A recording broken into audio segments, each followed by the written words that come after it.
ഈ കണ്ണുള്ളപ്പോ കണ്ണിന്റെ വില അറിയില്ല എന്ന് പറയുന്നത് ഇതിനെയാണ്. അച്ഛന്റെ വണ്ടി വർക്ക്ഷോപ്പിലായതുകൊണ്ട് മോനെ സ്കൂൾ ജീപ്പിലാട്ടോ വിടുന്നത്. നമ്മുടെ വണ്ടി ഉണ്ടായിരുന്നത് ഞാനൊന്നും അറിയണ്ടായിരുന്നു, അച്ഛൻ കൊണ്ടാക്കിയാണ്. ഇതിപ്പോ ഞാൻ തന്നെ കൊണ്ടുപോകണം. അങ്ങനെ രാവിലെ ഉറക്കപ്പായെന്ന് എനിക്ക് വന്നത് സ്കൂൾ വണ്ടി നോക്കിയുള്ള ഇരിപ്പാണ് കേട്ടോ. ഈ വെയിൽ എന്റെ ശത്രുവാണെന്ന് തോന്നുന്നു. ഞാൻ എവിടെ ഇരുന്നാലും അവിടെ വരും. അങ്ങനെ നമ്മുടെ സ്കൂൾ വണ്ടി വന്ന് മോനെ സ്കൂൾ വണ്ടിയിൽ കയറ്റി ഞാൻ വിട്ടിട്ട് നേരെ വീട്ടിലേക്ക് പോവാണേ.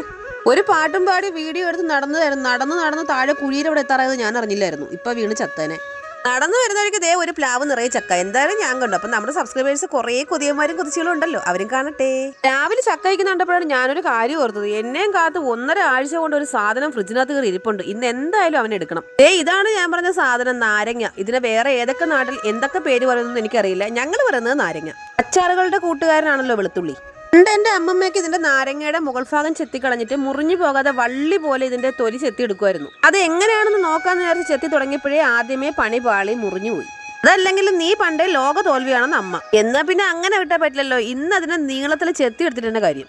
അങ്ങനെ ക്യാമറ ഓണാക്കി വെച്ചിട്ട് ഒരു വിധം ചെത്തി എടുത്തോണ്ട് നിന്നപ്പോ ഒരാൾ ഇതേ പുറകിൽ കൂടെ അങ്ങോട്ടും ഇങ്ങോട്ടും നടക്കുന്നു. ക്യാമറയുടെ മുന്നേ കൂടെ അങ്ങോട്ടും ഇങ്ങോട്ടും പോണതാരാണ്. 10ാം ക്ലാസ്സിലെ പരീക്ഷയ്ക്ക് പോലും ഞാൻ ഇത്രയും എഫേർട്ട് എടുത്തിട്ടില്ല. അങ്ങനെ ഒരുവിധം ഞാൻ നാരങ്ങ ചെത്തി നീളത്തിലാക്കി എടുത്തു. ഇത് കാണുമ്പോൾ നിങ്ങൾക്ക് ചെറിയ കാര്യമാണെങ്കിലും ഞാൻ ഈ ചെറിയ കാര്യങ്ങളിലൊക്കെ ഒരുപാട് സന്തോഷം കണ്ടെത്തുന്ന ആളാണ്. ഈ മൊട്ട വെയിലത്ത് സൂര്യൻ കത്തി ചൊരിച്ച് തലയ്ക്ക് മുകളിൽ നിൽക്കുമ്പോൾ ദേ ഒരാൾ ഇവിടെ സെറ്റർ ഇട്ട് കളിക്കുന്നു. ചൂടെടുത്ത് തലയ്ക്ക് ഭ്രാന്ത് പിടിച്ചിരിക്കുമ്പോൾ ഈ സെറ്റർ ഇട്ട് കിടക്കാൻ അമ്മയ്ക്ക് എന്താണോ പറ്റിയത്? ദൈവമേ, ഇനി ചൂട് കൂടിയിട്ട് എന്റെ അമ്മയുടെ തലയിലുള്ള കിളിയെങ്ങാനും പറഞ്ഞ് അപ്പുറത്തെ പറമ്പിലെങ്ങാനും പോയോ ആവോ? അങ്ങനെ വരാൻ വഴിയില്ല. അമ്മയുടെ കിളി ഞാൻ കൂടിയപ്പോഴേ പോയതാന്ന് അച്ഛൻ. എനിക്ക് ഒരു കാര്യത്തിൽ ഒരുപാട് നേരം കോൺസെൻട്രേറ്റ് ചെയ്യുന്നത് ഇഷ്ടമില്ല. അതുകൊണ്ട് നാരങ്ങയുടെ തൊലി നീളത്തിലൊന്നും അല്ലാണ്ട് എങ്ങനെ എത്തിയെടുത്തു. ഇത് കണ്ട, ഇത് എന്റെ അമ്മയുടെ വിരലേറെയാണ്. പുരാവസ്തു ഗവേഷകർ കണ്ട അപ്പ തട്ടിക്കൊണ്ടുപോകും. പിന്നെ ചെത്തിയെടുത്ത നാരങ്ങയുടെ പള്ള നോക്കി 4-5 കീറല് അറഞ്ചം പുറഞ്ചം കീറി.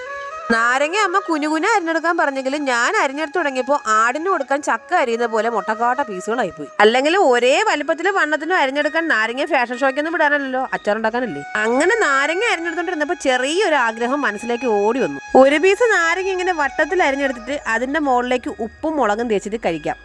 പല വിധത്തിലുള്ള വട്ടുകളും കണ്ടിട്ടുണ്ട്. ഇതൊരുമാതിരി വല്ലാത്ത വട്ടി എന്നെന്ന് അമ്മ.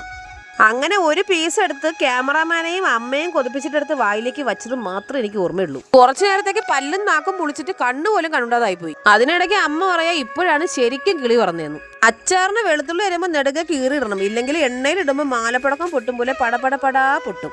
അങ്ങനെ ഉണ്ടായിരുന്ന വെളുത്തുള്ളി മൊത്തം അരിഞ്ഞു വെച്ചിട്ട് അടുത്ത പരിപാടി പച്ചമുളക് പിച്ചലായിരുന്നു. പച്ചമുളകിന് പകരം ഈ മുളകൊന്നും വാരി അച്ചാറിൽ ഇട്ടേക്കരുത്.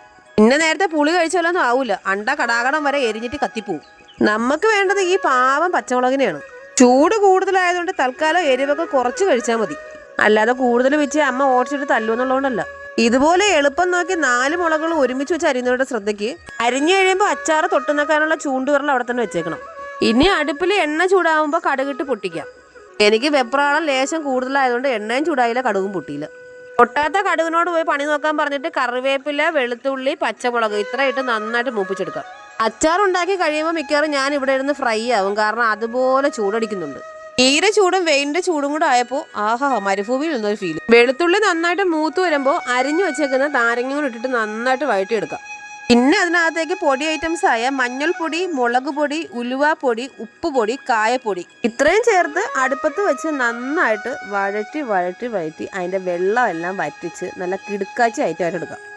പിന്നൊരു കാര്യം മറന്നുപോയി കേട്ടോ, ഇച്ചിരി പഞ്ചസാര കൂടി ഇടണേ. പഞ്ചസാര ഇടുന്ന ടൈമിൽ മനസ്സിൽ പാൽപ്പായസം ഓർമ്മിച്ചുകൊണ്ട് ഇട്ട് കഴിഞ്ഞാൽ പിന്നെ നാരങ്ങ പായസം കഴിക്കേണ്ടി വരും. ഇനി ഒരു 10-15 മിനിറ്റും കൂടെ ആ തീയിലിരുന്ന് വെന്ത് കഴിഞ്ഞാൽ സാധനം സെറ്റ്. ഇച്ചിരി ഈന്തപ്പഴം കൂടെ ഇട്ടെങ്കിലുണ്ടല്ലോ സാധനം വേറെ ലെവലായേനെ. പിന്നെ ചുമ്മാ കിട്ടിയ നാരങ്ങയിൽ ഞാൻ ഇനി 500 രൂപയുടെ ഈന്തപ്പഴം കൂടെ മേടിച്ചിടാൻ പോയില്ലേന്ന് അമ്മ. അങ്ങനെ നമ്മുടെ കിടുക്കാച്ചി കിണ്ണം കാച്ചി അച്ചാർ തയ്യാറായിട്ടുണ്ട്. ഇനി ഒരു പ്ലാവില എടുത്ത് ഇങ്ങനെ കോട്ടിയിട്ട് നല്ല ചൂട് കഞ്ഞിയും അച്ചാറും. ഇപ്പോ ഇങ്ങനെ ഈ ചൂട് കഞ്ഞി അച്ചാറൊക്കെ കഴിക്കുന്ന ആൾക്കാരുണ്ടോന്ന് എനിക്കറിയില്ല. ഇല്ലേ ഒന്ന് കഴിച്ചു നോക്ക്, അതിന്റെ ടേസ്റ്റ് ഒന്ന് വേറെയാ.